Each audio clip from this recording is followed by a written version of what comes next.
Hi, it's Carly McAvoy. I'm doing problem solving today, and in this problem it's a little complicated, so it's one of the harder ones that students experience when they first start doing problem solving in their basic algebra class.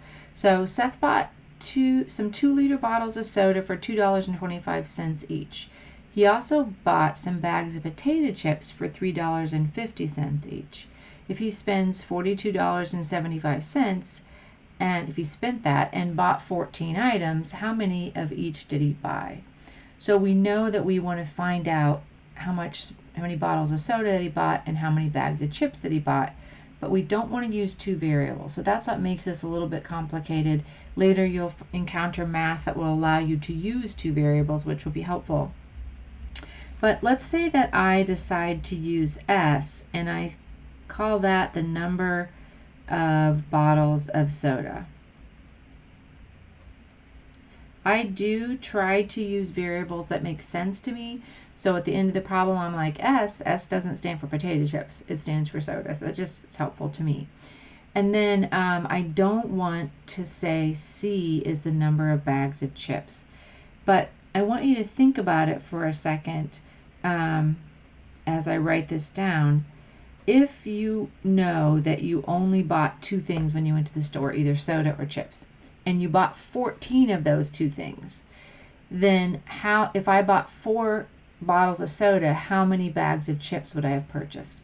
And hopefully you were able to say, well, if you bought 4 sodas, then you must have bought 10 chips. So we're just going to do subtraction. So we take the number of items that we bought and we're going to subtract off the soda, and everything else that's left is the bags of chips. So that little subtraction thing is the piece that's hard for people. The second part is you have to set an equation up using these expressions, but also using the money that was in the problem.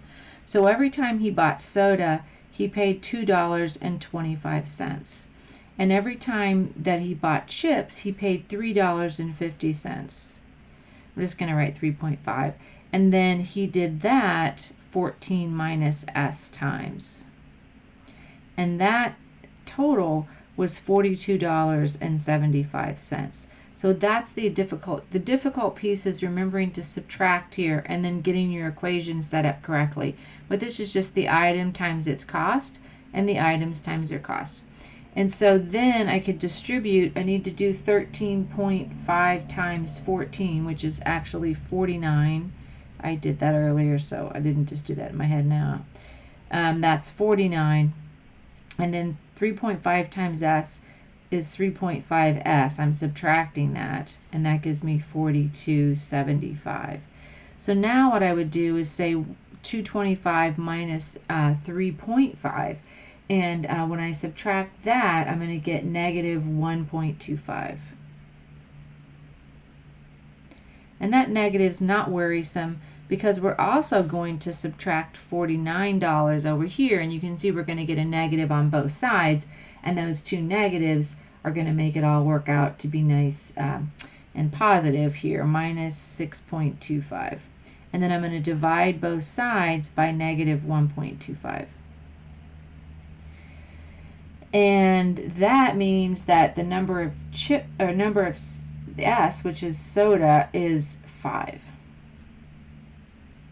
So the number of bottles of soda I bought was 5, and the number of chips was 14 minus 5, which is 9. So I bought a total of 14 items. And if you wanted to check that, you could very easily say, well, what if I paid $2.25 5 times, plus I paid $3.50 9 times? Would that come out to be $42.75? And I'll leave that for you to check. I think it does. Okay, and the second one, and we're just doing 2 on this video. The second one is a same type of thing, except you're talking about, instead of money, you're talking about minutes. So Juan has morning sessions that last 45 minutes and afternoon sessions that last an hour. If she has 7 sessions on Monday for a total of 390 minutes, how many morning and afternoon sessions did she have? Okay, so again, I don't want to use 2 different variables. So let's say that I want M to be the number of morning sessions. And then I want to talk about the number of afternoon sessions. And I don't want to talk about that as A or something like that because I only want to have one variable in this problem. So I'm going to say if she has some in the morning, if I take those away, what's left are all the afternoon ones. And so I'm going to say that I'm going to do 7 minus M. So if she had 4 morning sessions, then she did 3 in the afternoon. That's what that's telling us. And then we're going to multiply these times the number of minutes. So we have 45 minutes when she had a morning session, and we have an hour, which is 60 minutes, when she had an afternoon session. So that's 7 minus M. And all those added up to 390 minutes.